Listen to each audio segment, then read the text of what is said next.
Je suis arrivé sur Nice juste au moment de l'attentat, pendant qu'il y avait des coups de feu sur le camion. Nous habitons pas loin de l'endroit où le camion s'est arrêté. Donc voilà, ça a été un moment assez fort, assez intense et assez dramatique en fait. Et donc j'ai vite garé ma voiture, je suis réfugié dans un restaurant. On a passé là un moment avec des gens qui étaient réfugiés.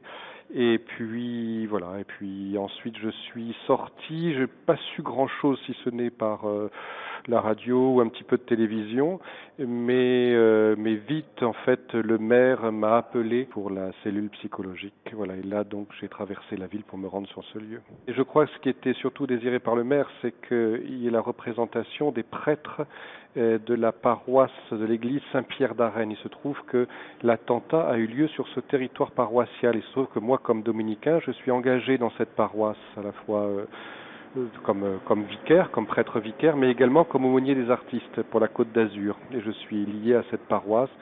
Donc Philippe Radal, étant un ancien paroissien ou paroissien de cette église, a voulu qu'il ait auprès de lui les prêtres qu'il connaissait, voilà, des amis, des gens dont il était sûr, pour réunir très vite une première petite cellule d'accueil dans parce que on était en urgence et donc on a couru avec quelques autres prêtres. Voilà, pour accueillir les gens. Alors, la réaction des frères du couvent, d'abord, nous sommes, vous savez, au cœur tout près des lieux de l'attentat. On a quand même été très très impressionnés d'abord par le mouvement panique dans les rues, surtout dans notre rue elle-même. Les gens couraient dans tous les sens, se cachaient sous des voitures, les gens ne sachant pas ce qu'ils se réfugiaient dans les restaurants. J'étais encore dans ma voiture quand une famille s'est approchée de moi en me disant, écoutez, on vous paye ce que vous voulez, mais aidez-nous à sortir de là, quoi. Donc voilà, c'est d'abord ce mouvement panique qui nous a impressionnés, nous étions au couvent.